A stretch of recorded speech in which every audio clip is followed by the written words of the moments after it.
కొంచెం లేట్ అయినా సరే ఈ వీడియో చేద్దామని అనుకున్నాం. ఎందుకంటే నా అభిమాన నటుడు ఉప ముఖ్యమంత్రి శ్రీ కొణిదెల పవన్ కళ్యాణ్ గారు అన్న గువ్వల జన్న ఈయన కడప వెళ్ళారంట. ఎందుకంటే ఎంపీడీఓ మీద దాడి జరిగిందని. తప్పులేదు, ఇష్యూస్ని అటెండ్ చేయాలి. మనం డైరెక్ట్గా అక్కడికి వెళ్ళక్కర్లేదు, మన ఆఫీస్లో కూర్చొనైనా సరే ఇష్యూని అటెండ్ చేయొచ్చు. కానీ అన్న వెళ్ళాడంటే అది పెద్ద మ్యాటరే కదా. దాని గురించి అన్న ఏదో మాట్లాడుతున్నారు. ఒకసారి మనం కూడా దాని గురించి ఒకసారి అనలైజ్ చేద్దాం. రాన్నా మాట్లాడుద్దా కమన్. చల్లా సుదర్శన్ రెడ్డి గారు అనే వ్యక్తి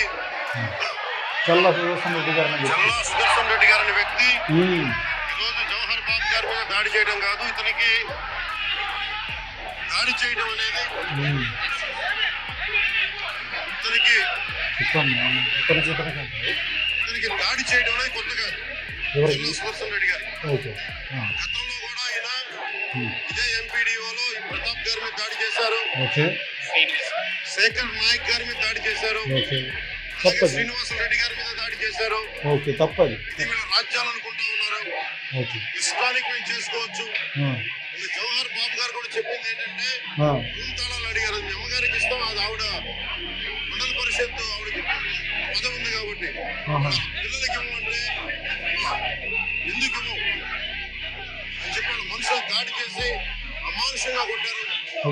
ఆయనకి హై బీపీ ఉన్న వ్యక్తి, హార్ట్ ప్రాబ్లం ఉన్న వ్యక్తి, పైగా కూర్చోబెట్టి కులాన్ని దూషించడం.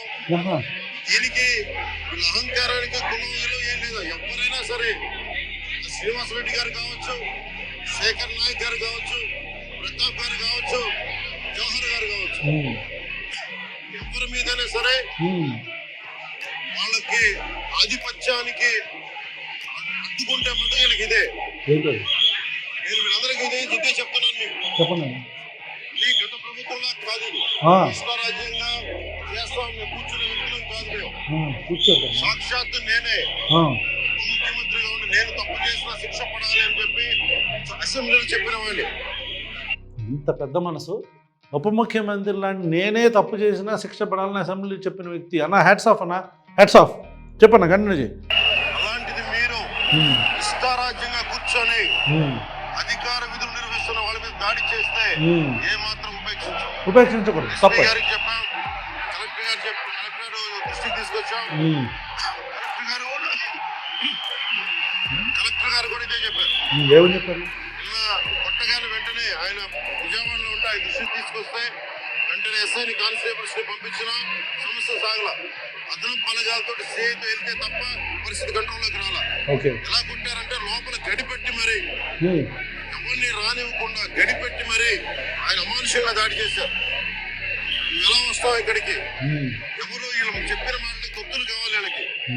ఈరోజు గడిపెట్టి కొట్టారని బాధ అనిపించింది అన్న నీకు? ఉప ముఖ్యమంత్రి శ్రీ పవన్ కళ్యాణ్ గారు ఇప్పుడు మీరు గడిపెట్టి కొట్టారని బాధ అనిపించిందా? ఓకే సరే, ఓకే కంటిన్యూ చేద్దాం, మాట్లాడదాం. దృష్టిలోకి వచ్చింది, ఇది మొదటిసారి కాదు. గతంలో ప్రతాప్ గారి మీద దాడి చేశారు, శేఖర్ నాయక్ గారి మీద దాడి చేశారు, శ్రీనివాస రెడ్డి గారి మీద దాడి చేశారు, తప్పది. శేఖర్ నాయక్ గారి మీద దాడి చేశారు, శ్రీనివాస రెడ్డి గారి మీద దాడి చేశారు. వీళ్ళకి కులం ఎక్కువ తక్కువ లేదు, వీళ్ళకి అహంకారం నడినెత్తి మీద వచ్చి కొట్టుకుంటా ఉంది. అహంకారం తీస్తాం, తోలు తీసి కింద కూర్చోబెడతాం. మీకు ఏంటన్నా తోలు తీసి కింద కూర్చోబెడతావు అన్నావు? అదేంటది తోలు తీసి కింద కూర్చోబెడతావు ఏంటి? కాదు, నాకు అర్థం కావట్లే. ఉప ముఖ్యమంత్రి గారు, గౌరవనీయులైన ఉప ముఖ్యమంత్రి, నా అభిమాన నటుడిని అడుగుతున్నా, సార్ మీరు ఈ తోలు తీసి కింద కూర్చోబెడతాం ఏంటి? అసలు ఈ తోలు తీసే కాన్సెప్ట్ ఏంటి? ఈ తోలు తీయటం మీ పదవి ఏంటి? మీరు ఉప ముఖ్యమంత్రి కదా, మీరేంటి తోలు తీయటం? తోలు తీసి కింద కూర్చోబెడితే కింద అది మీకు ఏమన్నా ఇష్టం? అట్లా అంటే తోలు రాబాబు అని చెప్పి ఇలా తోలు తీసి కింద కూర్చోబెడతాం. నూరా నాన్న ఇలా తోలు తీసి ఏంటిది? ఈ భాష ఏంటి? తప్పు చేసిన వ్యక్తుల్ని అరెస్ట్ చేయించండి, శిక్ష పడేలా చేయండి, సాక్ష్యాధారాలన్నీ సమకూర్చి ఐపీసీ ఇప్పుడు బిఎన్ఎస్ దీనికి సంబంధించి అక్కడ కోర్టులో మొత్తం అన్నీ సబ్మిట్ చేసి ప్రభుత్వం తరపు నుంచి శిక్ష పడేలా చేయండి. ఈ తోలు తీయటం ఏంటి? తోలు తీసి కింద కూర్చోబెడతాం ఏంటి? ఈ భాష ఏంటి మర్చిపోయారా మీరు? సినిమా అనుకుంటున్నారా? ఈ సినిమా కాదు ఇది, ఈ సినిమా కాదు ఇది, ఇది రాజకీయం, ఇది ప్రజా జీవితం. మర్చిపోయారనుకుంటే మీరు గుర్తుపెట్టుకోవాలా. ఈ తోలు తీయటం ఏంటి? ఈ తోలు తీయటం ఏంటి సార్? చూద్దాం. ఒక్కొక్కళ్ళకి మీకు ఎక్కడెక్కడ ఉన్నో తెలియట్లా. మీకు అహంకారాలు పెరిగిపోయిన, మీకు ఆధిపత్యపు అహంకారంతో అధికారుల మీద దాడి చేస్తాయి. మిమ్మల్ని ఎలా తీసుకెళ్లాలో, ఎలాంటి శిక్ష పడాలో మీకు ఖచ్చితంగా చేసి పెడతాం మీకు. అంతేనా? సో ఎవరైనా తప్పు చేస్తే ఎలాంటి శిక్ష చేయాలో అదంతా మీరు చేసి చూపిస్తారు, అంతేగా సార్? మరి మన జనసేన ఎమ్మెల్యే అంట ఆయన పంతం నానాజీ అంట సార్. మీకు తెలుసా? మీకు పంతం నానాజీ అంట మన జనసేన ఎమ్మెల్యే. అతను ఒక యూనివర్సిటీ దగ్గర ఆయన వీసీని వెళ్ళి డైరెక్ట్గా బూతులు తిట్టి, మీకు తెలుసా తెలీదా? డైరెక్ట్గా వెళ్ళి అతన్ని తిడితే మీరేంటి సార్, మీరు అతని దగ్గరికి మరి మన పోటు ఎందుకు సార్ చూపించలేదు? పంతం నానాజీ మీద మన పోటు ఎందుకు చూపించలా? సొంత జనసేన కేడరే కంప్లైంట్ చేస్తున్నారు కదా సార్ పంతం నానాజీ మీద, మమ్మల్ని బ్లాక్మెయిల్ చేస్తున్నాడు ఇతనని. చూడలేదా? ఆ వీడియోలు చూడలేదా? వాళ్ళ స్టేట్మెంట్స్ మీరు వినలేదా? మీ కేడర్నే మీ సహచర ఎమ్మెల్యే, మీ పార్టీ ఎమ్మెల్యే తొక్కి నారదీస్తున్నాడండి అక్కడ. మీకు తెలుసా? మరి ఇది తెలీదా? అంటే మనం కేవలం వైసీపీకి సంబంధించిన అన్యాయాల మీద మాత్రమే మనం మాట్లాడతాం సార్. తోలు పంతం నానాజీకి లేదా? లేదా మనకు తీయటం చేత కాదా సార్? మనకు చెప్పాలి, మీరు చెప్పండి కుదిరితే. ఇష్టారాజ్యంగా చేయకండి. అహంకారంతో నడినెత్తి కళ్ళు నెత్తికెక్కాయి మీకు. ఈ ప్రభుత్వం చాలా త్రికరణ శుద్ధిగా అందరం కూర్చొని మేము కలిసికట్టుగా ఉన్నాం ఇక్కడ. త్రికరణ శుద్ధితో అందరూ కలిసికట్టుకుని కూర్చుంటే సరిపోదు పవన్ కళ్యాణ్ గారు. త్రికరణ శుద్ధితో కలిసికట్టుగా కూర్చోకూడదు. ఇప్పుడు మన జనసేనకు సంబంధించిన నాయకుడు ఒక అతను పిఠాపురంలో, తెలుసా? పిఠాపురంలో ఒక అమ్మాయిని రేప్ చేశాడంట, తెలుసా మీకు? తెలీదేమో. తెలుగుదేశం పార్టీకి సంబంధించిన ఒక వ్యక్తి ఒక అమ్మాయిని కొట్టి చంపేశాడంట, తెలీదా మీకు? తెనాల్లో బ్రహ్మసానికి సంబంధించిన అనుచరుడు, తెలుసా సార్? త్రికరణ శుద్ధి అక్కడ పనిచేయదా? త్రికరణ శుద్ధి అక్కడ పనిచేయదా సార్? పవన్ కళ్యాణ్ గారు చెప్పాలి మీరు సమాధానం. మన త్రికరణ శుద్ధి కేవలం వైసీపీ వాళ్ళ మీద మాత్రం పనిచేస్తుందేమో మరి. అంటే ప్రజలకి Janasena cadre, Telugu Desam party cadre, YCP cadre వేరేనేమో మరి. చూడాలి మరి. కూటమి ప్రభుత్వం ఇది, వైసీపీ ప్రభుత్వం కాదు ఇది. అదేలే, కూటమి ప్రభుత్వం అంటే కూటమి ప్రభుత్వానికి సంబంధించిన అందరికీ మనం అంబ్రెల్లా వేసుకోవటం. వైసీపీకి సంబంధించిన కేడర్ మీద మాత్రమే మన న్యాయాలు చట్టవ్యవస్థలు పనిచేస్తాయి. పంతం నానాజీ మీద పనిచేయు, తెలుగుదేశం పార్టీ కార్యకర్త మీద పనిచేయు, చంపేసిన వాడి మీద. మన పిఠాపురంలో జరిగిన అన్యాయం గురించి మనం మాట్లాడడం. అదేలే, ఇష్టారాజ్యంగా మీరు చేస్తారంటే కామ్గా కూర్చునే ప్రభుత్వం కాదు.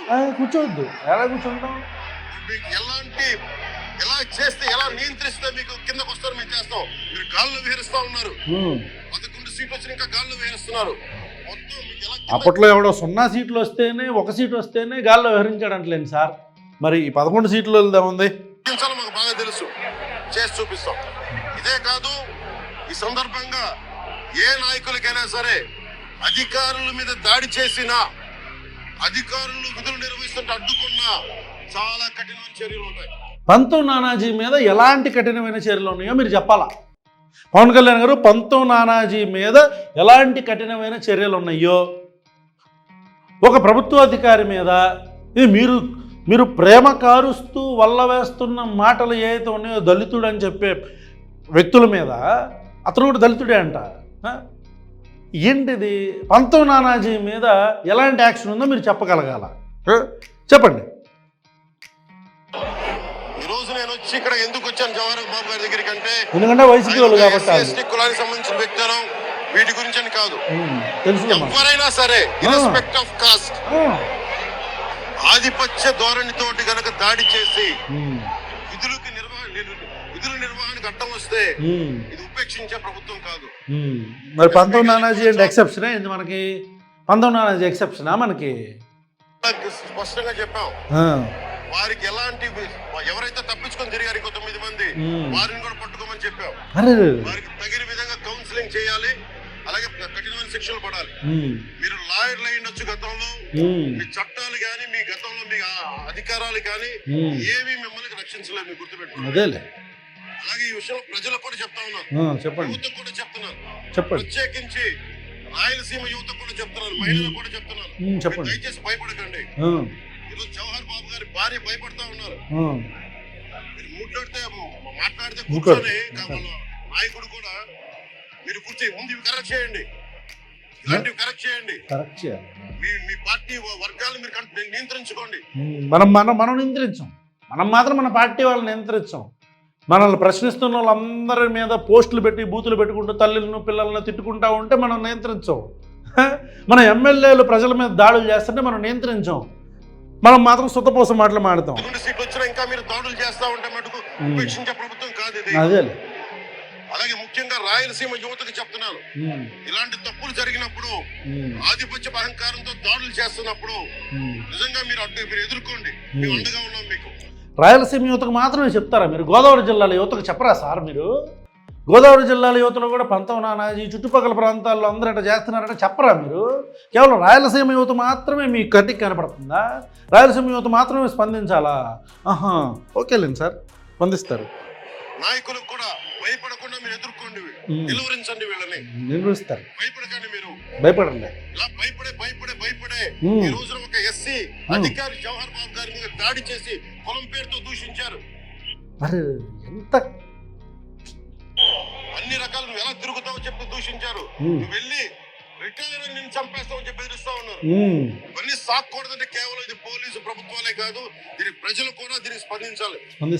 ఓట్లేసి మన పని అయిపోయిందంటే కదా, ఇలాంటి వాటికి మీరు బయటకు వచ్చి మాట్లాడాలి. భవిష్యత్తులో ఇలాంటి నాయకులు మళ్ళీ ఎన్నికల్లో పాల్గొనాలంటే కూడా వాళ్ళకి భయం రావాలి. స్థితిలో మీరు ప్రజలు కూడా దీని అప్రమత్తంగా మీరు కూడా దీని బాధ్యత వహించండి. ప్రభుత్వం మీకు అండగా ఉంటుంది. అలాగే జవహర్ బాబు గారి భార్య ఒకటే భయపడుతూ ఉన్నారు. మేము నిస్సహాయతలో ఉండేవాళ్ళం, మేము ఎస్సీ మాల కులానికి చెందిన వాళ్ళం, మాకు భయాలు వేస్తున్నాయి, మాకు ఎవరు లేరు మాకు అండగా ఉంటే వాళ్ళకి ఇదే చెప్తున్నాను. మేము భరోసా ఇస్తున్నాం. పక్కనే కలెక్టర్ గారు ఉన్నారు, ఎస్పీ గారు ఉన్నారు, ఎమ్మెల్యే గారు ఉన్నారు, మిగతా జిల్లా సంబంధించిన నాయకులందరూ ఎమ్మెల్యేస్ ఉన్నారు, నాయకులు ఉన్నారు. మేము అందరి తరఫున మాటిస్తున్నాం. మీకు ఏ మాత్రం ప్రాణ భద్రతకి ఏమైనా ముప్పు కలిగినా మేమందరం మీకు అండగా ఉంటూ కఠినమైన శిక్షలు తీసుకుంటాం. మీకు భరోసా ఇవ్వడం జరిగింది. వాళ్ళు మంచి భరోసా అన్న, చాలా మంచి భరోసా ఇచ్చారు అన్న.